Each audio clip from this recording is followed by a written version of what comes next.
This is the title story for my first short story collection available now on Amazon. It's a pretty thick book, and I only make $1 off from it. So I really need to sell 5 million copies to make it worth my time. Please take a look out for Demon Sleep on Amazon now. I don't descend, I seep. I ooze from the rafters. A black syrup thick with the scent of night-blooming jasmine and the coppery tang of fresh blood. It doesn't fall. It hunts. A sentient stain that drifts on unseen currents, drawn to the furnace of his flesh. I watch as the first wisp of my perfume kisses the nape of his neck. He shudders, a deep, carnal tremor that resonates in my own core. I am the author of that shudder. I coalesce behind him, a shimmering, oil-slick void that devours his own shadow. I am so close I can feel the heat radiating from his shoulders, the primal musk of his skin deepening as I will the air in the room to thicken, to grow heavy and wet with anticipation. I reach out with tendrils of darkness, long, elegant extensions of my will that pulse with a faint, bruise-violet light, and I do not touch him. I claim him. I exhale my essence into the stifling air, a cloying, narcotic cloud of concentrated lust that coats the back of his throat, sweet and suffocating. He gasps, a sharp, desperate inhale that pulls me deeper inside him. I feel the exact moment his will shatters. His pupils blow wide, eclipsing the irises in twin pools of fathomless black, mirroring the void of my being. I am the one forcing them wide. I am the one turning his blood to molten desire. I pour the first lustful whisper into the back of his skull. The walls of the room don't just stay walls. They weep, becoming a shifting, velvet landscape of damp skin and shuddering sighs. I push the phantom of a woman into his very marrow, not a memory, but a craving. I gift him the memory of a touch that never was, a searing heat that drags across his bicep, leaving a trail of goosebumps that stand up like tiny, hardened nipples. I weave a tapestry of forbidden knowledge and broken promises, flooding his nervous system with a tidal wave of dopamine that makes his knees buckle. He chokes out a sound, a wet, ragged gasp that hangs in the thick air. His hands fly up, clawing at the empty space before him, trying to grasp the phantom I've stitched into his brain. I am the one making him grasp. I am the one hissing the profane fantasies he never dared to admit, turning his own hidden hungers into a serrated blade that gut his reason. I press against him, my smoke-like form winding around his waist like a cold, wet shroud. To him, it's the embrace of a lover, a suffocating, exquisite pressure that demands total surrender. I can taste his adrenaline spiking, a hot, metallic tang on the air that I savor with every breath. The man he was is dissolving, the facade of control melting away to reveal the frantic, rutting beast beneath. The room's walls cease to exist, melting into a suffocating void that tasted of rust and desire on the back of his tongue. Every breath he drew was a violation, thick with the metallic tang of blood and the cloying sweetness of decay, a miasma that coiled in his chest and bloomed into a phantom heat. His pulse no longer belonged to him, but to the pressure building in the suffocating dark, a frantic, arrhythmic beat against his ribs. The very air throbbed, a low, invasive frequency that vibrated through his bones and settled deep in his groin, a hum of pure intent that demanded utter capitulation. His body was a fortress under siege, his control splintering like glass as the shadows, slick and oily, tightened their possessive grip on his senses. There was no need for commands when the atmosphere itself could be fashioned into a lover's cruel embrace, crushing resistance and stoking a humiliating, helpless arousal. I pressed against him, a suffocating weight of velvet and heat he couldn't see but felt in the sudden sweat on his skin and the painful tightening of his jeans. I was the shadow that held him captive, the fever that seared him from within. My essence, a cool smoke, coiled around his throat, a phantom caress that made his nipples peak and his breath catch in a gasp of shocked pleasure. He was a bundle of exposed nerves, his body a frantic engine of sweat and shuddering need, trapped in a space now scented with my father's musk, that primal, earthy perfume of domination in the abyss. I was the fist clenching around his heart, the force turning each ragged inhale into a choked moan of supplication. But he was merely the first note in an erotic symphony. My attention flowed toward the hallway, a liquid stain of midnight slipping through the vents and seeping under the door. She was there, my chosen instrument, approaching with an unconscious grace that I would soon corrupt. She was all soft curves and gentle warmth, a perfect, delicate foil to the raw, rutting animal I had already claimed. I did not just meet her, I possessed her. For her, I spun a different filament of the curse, something silken but no less damning. I wafted a fine, purple haze of night-blooming Sirius and damp earth into her path. She drew it in, and I savored the precise instant her confident stride faltered. I reached out and traced the curve of her throat with a touch of pure cold, a phantom bite that sent a shiver of exquisite terror down her spine. I was the voice now whispering in her blood, her thoughts dissolving into a slick, glistening pool of dark, liquid yearning, her own body becoming a traitor, aching for a touch it could not yet name. Behind her fluttering lids, I embroider a fever dream, a man forged of smoke and hunger, the very shape of depravity she has craved in her most secret hours. I flood her system with my essence, a cloying perfume that settles in her alveoli, turning her blood to warm, sluggish honey. A delicate, feverish blush blooms across her chest and throat, and each of her movements becomes a languid, sinful slide through a reality I have dissolved into mist. Every time her eyelids fall, it's the flutter of a curtain rising on a fresh, filthier scene I've projected directly onto the canvas of her mind. I am the lubricant of shadow between them. He is in the room, a caged beast whose muscles twitch with a violence that needs a target. She is in the hall, a somnambulist adrift on a sea of my intoxicating venom. I am the magnetic pull of a black hole, an unseen force that will not be denied, drawing their bodies together until the friction threatens to ignite the very air. I thrum, a subaudible growl that makes the window panes tremble, tuning their frantic heartbeats into a single, percussive beat of pure animal rutting. I press harder, thickening the space between them until it's a palpable, soupy atmosphere of manufactured bliss, the air heavy with the scent of a thunderstorm tearing through a field of blooming jasmine. I am the architect of their shared mania, sharpening their minds into a single, serrated instrument of desire.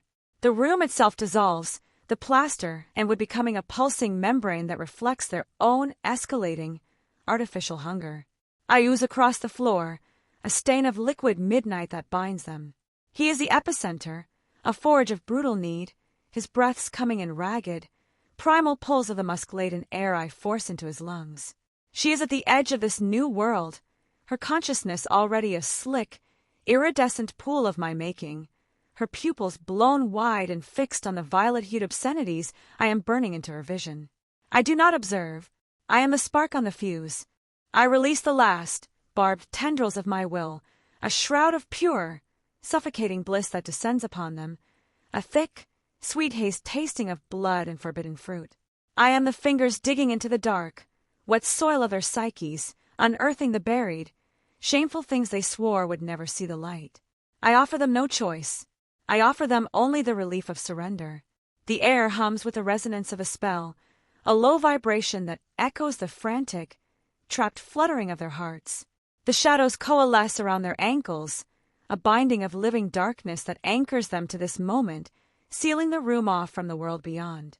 Every breath they draw is thick and heady, a narcotic perfume of magic that prickles their skin, makes their mouths water, and sharpens their focus until it narrows to a single, predatory point, each other. The fragile barriers between restraint and instinct begin to dissolve. It is a corruption of the spirit, a willing surrender to the magnetic, carnal pull amplified by the enclosing gloom. The room itself seems to exhale and inhale in time with their escalating bodies, the walls softening into a velvet blur that mirrors the feverish intensity of their shared desire. In this sanctum, the laws of a sunlit world are ash. The magic is an aphrodisiac, a key turning in the locks of their subconscious, unleashing primal emotions they dare not name. As the energy swells to a crescendo, the shadows deepen, wrapping them in a private, impenetrable cocoon where their unraveling is witnessed only by the hungry silence of the night. I am the architect of this ruin, the shadow that tightens the coil until the spring snaps. I watch from the ceiling, a heavy, oily blot of midnight, as they finally collide. The embrace is not soft. It is a violent meeting of two desperate animals I have spent hours hollowing out with my musk. I push the pheromones to a fever pitch, a thick, suffocating cloud of heated copper and something musky, ancient, that turns their sweat into a shimmering, viscous oil. I am the one whispering into his marrow, transmuting his raw lust into a jagged, serrating edge of absolute possession. The air in the room is no longer oxygen. It is a pressurized soup of endorphins and my father's ancient, carnal magic. I feel his heart, a frantic, caged thing hammering against his ribs, and I synchronize its beat with the high-frequency vibration of my own core. I pour a vision into his mind of an ultimate, permanent union, a dark fantasy of consuming her soul as he claims her skin, of branding her essence with his own. Then, the geometry of my play fractures into something much colder. As they are locked together, a tangle of straining muscle and yielding curves, I see his hand drift toward the side table. My smoke-like fingers trail over his wrist, not to stop him, but to guide the impulse. The knife is a sudden, silver flash in the amber light, a jagged, serrated tooth I have been sharpening with my will. The strike falls without a whisper, a wet, percussive punctuation in the heart of our shared delirium. My will steadies his grip. I inhale the sudden, coppery tang that bleeds through the air, eclipsing the cloying sweetness of the nectar. Her psyche, now a quagmire of my own design, shatters before the concept of betrayal can even form. The light in her gaze sputters, then extinguishes, leaving only the vacant, milky reflection of the abyss I have woven around her. There is no panic in him. The phenomenal musk I have saturated his senses with has calcified his thoughts into a single, chilling directive. He recoils, his breath a series of shallow, mechanical gasps, and his movements become those of an automaton, burdened with a grim efficiency.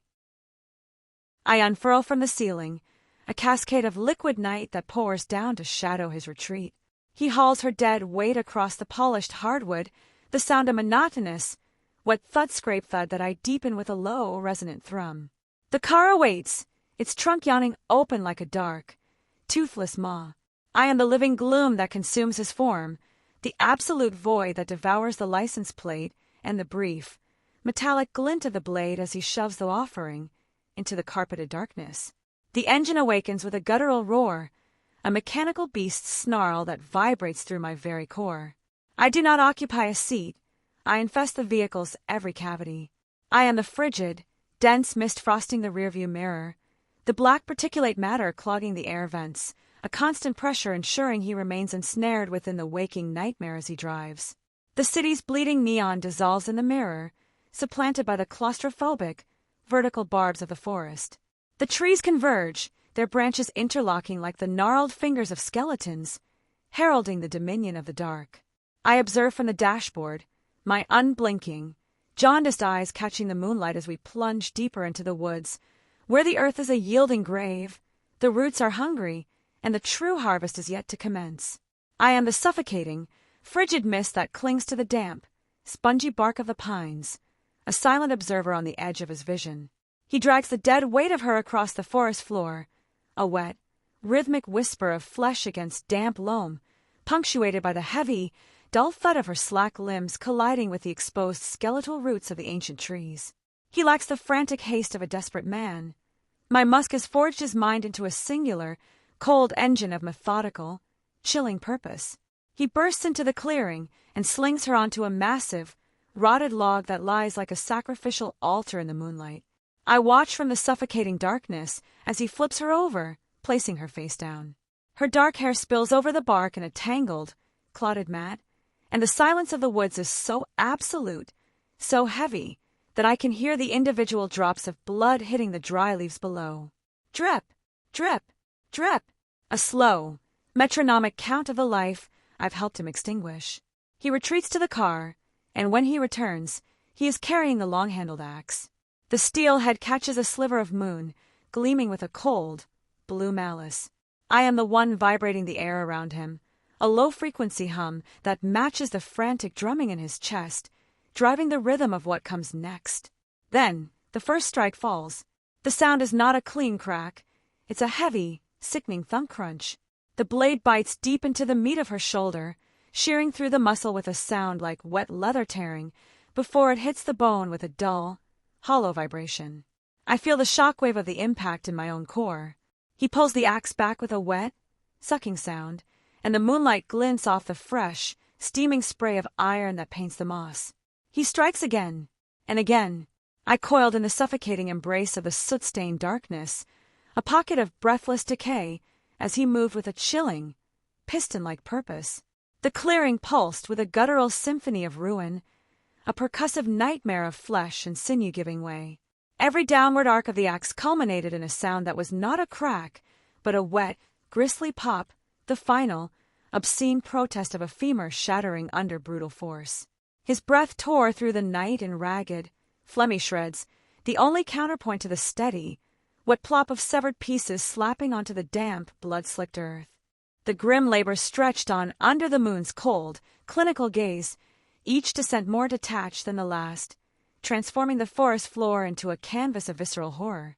A silence finally descended, heavier than the grave, a tomb-like vacuum that seemed to drink the metallic stench of freshly spilled life that hung in the frigid air. Shadows writhed and elongated, their edges sharpening into talons that clawed at the clearing from the base of the rotted log, as if the night itself were staking its claim on the desecrated ground. The axe at last found its rest, its steel face sunk deep into the ancient, groaning wood. A profound stillness fell, broken only by the shuddering, uneven gasps of a man whose task had reached its ghastly terminus. The air, a glacial shroud, seized the fleeting heat of the slaughter, birthing a wispy, ephemeral vapor that coiled and dissolved into the obsidian tapestry of the canopy above. As the last tremor of adrenaline receded, the ancient wood seemed to press closer, an audience of countless unseen eyes. The collective weight of the pines became a palpable force, a crushing reminder that the line between man and monster, between shadow and substance, had not been crossed but obliterated. Something lingered at the periphery of vision, a malevolent awareness that had watched from the first swing and now waited, patient and eternal, in the blood-soaked dark. The only question that remained was whether the crushing silence would be his sole penance, or if the very darkness he had summoned would finally slither forward to whisper its name in his ear. I am the sludge that clings to his undercarriage, a viscous darkness dripping from his chassis as the metal beast screams its way back to the city. I seep through the fractures of his garage before the engine's death rattle ceases. He is a marvelous plaything now, this hairless ape whose hollowed-out cavity I've stuffed with icy, clockwork malice. The fear pheromones I injected haven't dissipated, they've fermented, ripening his terror into a rigid, stony obedience. I cling to the laundry room ceiling, a condensed stain of filth, as he commences his nightly disassembly. The overhead light is a sickly, strobing glare, turning his sun-kissed flesh into the color of ancient, diseased vellum. No tremor shakes his frame. He moves with the brutal efficiency of a machine, peeling away the blood-sodden fabric from his torso. The wet cloth separates from his skin with a moist, tearing sound, ending in a wet slap against the tile. I observe the dark, coppery blotches seep across the white floor, a chaotic cartography of the grove we just despoiled. He seizes a coarse bristle brush and a jug of caustic cleaner. The acrid fumes assault the air, a chemical war against the metallic perfume of the slaughter. It is my will that makes the air around him thrum, a subsonic drone that narrows his focus to a razor's point. Scrub, scrape, rinse. I drink in the grating rhythm of bristles abrading his flesh. This is no mere cleansing. It is a frantic attempt to excise the memory of her from every cell. He scrubs his forearms until the skin is flayed, weeping a watery pink, his thick neck bowed over the basin like some stone demon perched on a cathedral. I watch the water in the sink churn into a murky, rust-colored vortex before it's swallowed by the drain, a liquid testament to our evening's work, erased in gurgling increments. When his breath catches in ragged shards, I descend from the gloom. One wisp of my smoke-like fingers grazes his nape, ice tracing his skin, proof that I remain, a silent accomplice in this crimson choreography. He stiffens, his eyes wild and hunting the washing machine's chrome reflection for the 5'2" shadow I deny him. He drifts to the kitchen, bare feet soundless on the linoleum. His mopping erases the thud-drag stain, his limbs twitching in the glitchy rhythm I've etched into his sinew. I linger in his periphery, the soot-black void in the air vents, as he buffs the serrated blade till its steel mirrors only the fever gold of his own blown pupils. Dawn seeps through the blinds, and the house becomes a sterile, chemical-scented crypt. No blood, no struggle, Only a hulking, fractured man slumped at the kitchen table, staring at his scrubbed, raw hands. I coil beneath his chair, a knot of midnight awaiting the next spark of his fury.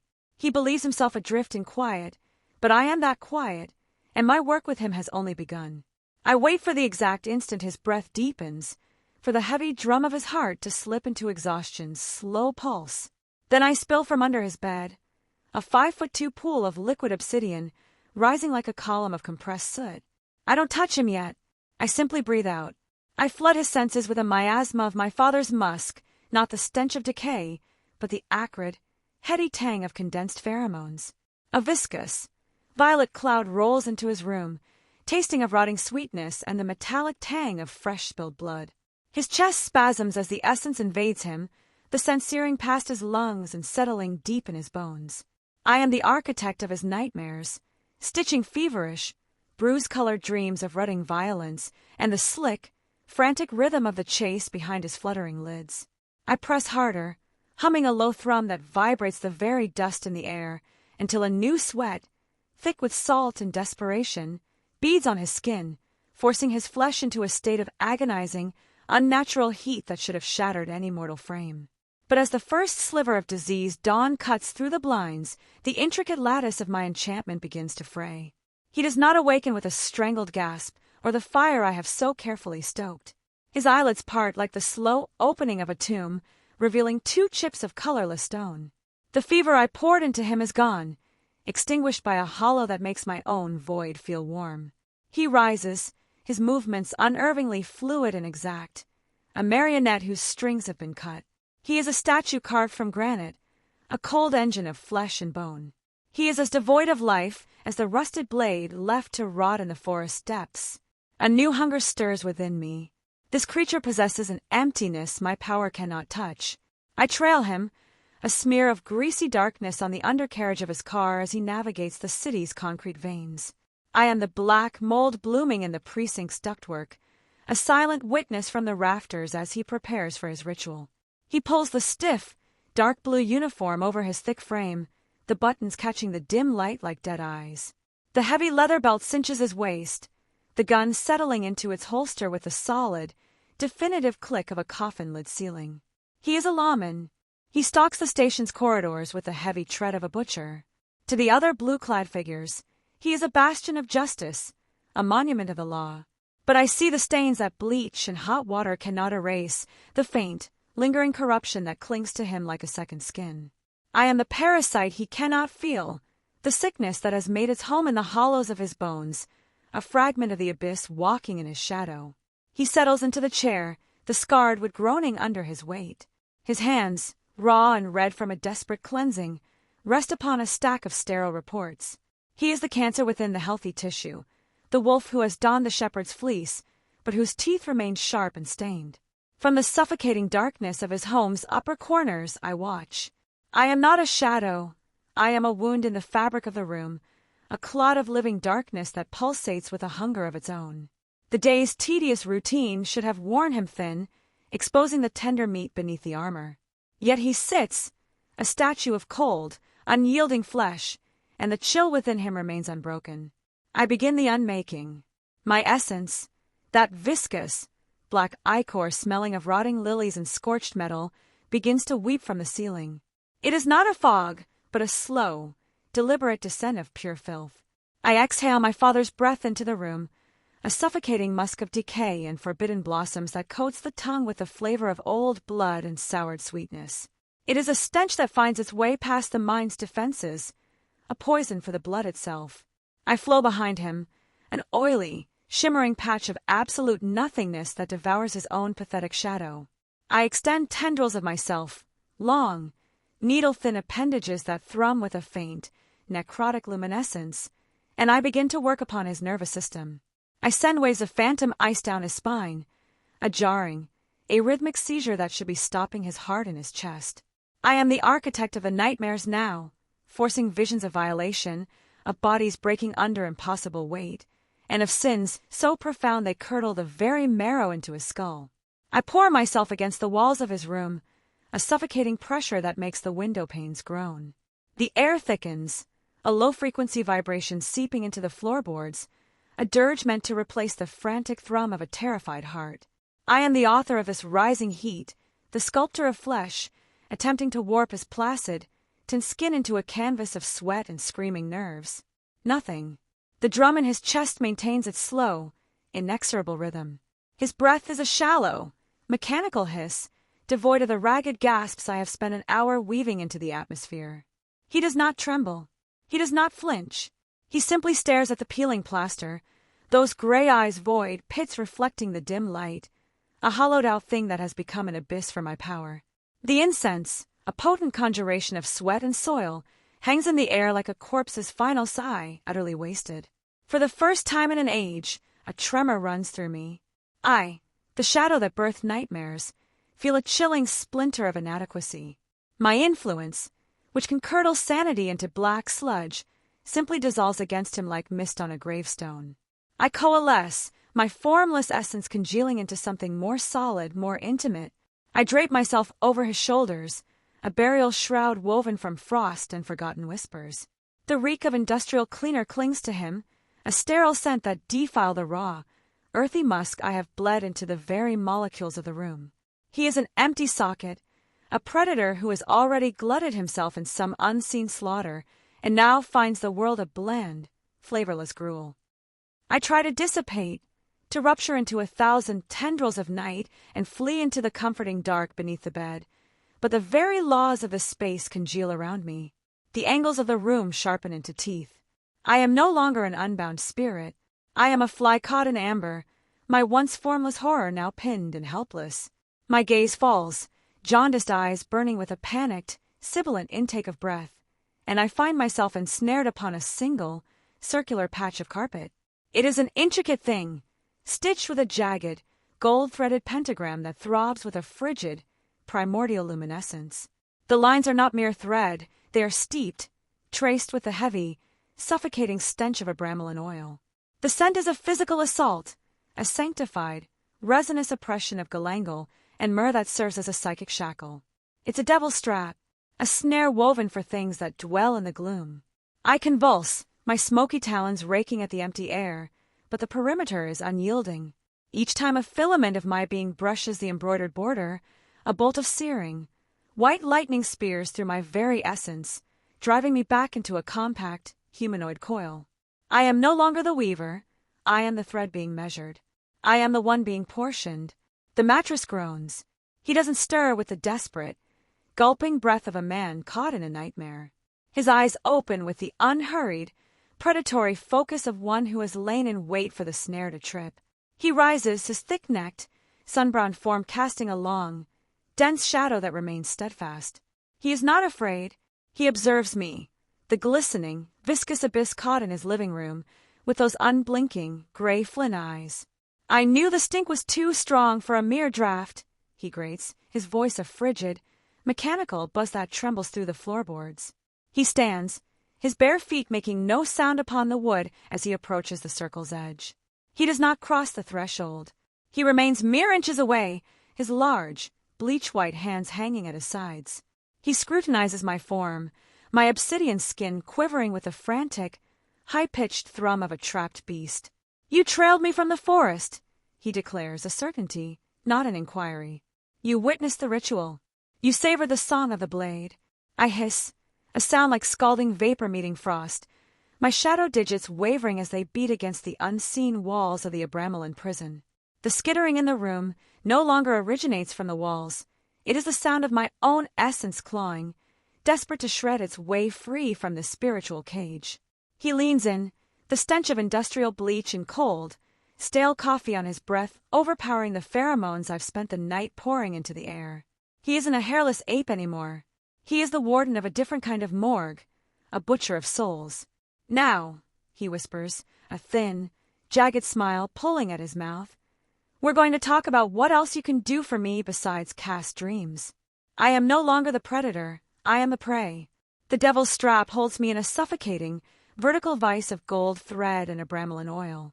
Every time I try to unspool my smoke, the holy resin bites into my essence like barbed wire, a searing white heat that forces my shadow back into a dense, agonizing humanoid knot. I am a pocket of pressurized midnight, screaming in a frequency only the floorboards can hear. He doesn't waste time with questions. He moves with a robotic, heavy-duty efficiency that proves this wasn't a lucky guess. This was a calculation. He reaches into a leather medical bag on the nightstand and pulls out a set of long, silver iron needles, each one etched with jagged, microscopic sigils. He doesn't just hold them, he coats them in a thick, translucent slurry of salt and holy minerals. I've spent years hunting the filth like you in this city, he rasps, his voice a cold, mechanical vibration that makes my core shudder. I know how the smoke feels when it burns. He leans over the edge of a circle, his thick-necked silhouette blocking out the moonlight. He drives the first needle into the center of my shadow chest. The pain is visceral and absolute. It's not like a physical wound, it's a spiritual grounding. The silver iron acts as a lightning rod, pulling the very heat of my father's void out of me and venting it into the floorboards. I let out a jagged, airless hiss, my obsidian skin rippling with a frantic, high-frequency distortion. I try to glitch away, to stutter into the dark, but the Abramelin snare yanks me back, a psychic whiplash that leaves me reeling. He does not cease. The same mechanical precision that splintered the log now descends upon me. A second needle plunges into the hollow where my throat once resonated, a third into the viscous, glistening ruin of my shoulder. Each impact is a nauseating crunch, the sound of reality itself fracturing under the weight of his will. The salt encrusting the needles begins to petrify my essence. I feel my form, once flowing like liquid shadow, congealing, hardening into something desiccated and brittle. I am being petrified in my own torment, a sculpture of agony. From behind the blankness of my mask, I watch him heft a mallet, its head a dull, heavy lump of lead. Clang! Scrape! Grind! He strikes. The needles, forged of silver iron, are driven deeper through my very being, their tips biting into the floorboards beneath. The vibration is a high, piercing shriek that vibrates in the core of what was once my soul. I am a specimen pinned to a board, a subject for his dispassionate study. This is not mere torture, it is a meticulous extraction. He observes the way my shadow weeps, a thick, pearly black substance that hisses and corrodes the golden threads, with eyes like chips of cold, gray stone.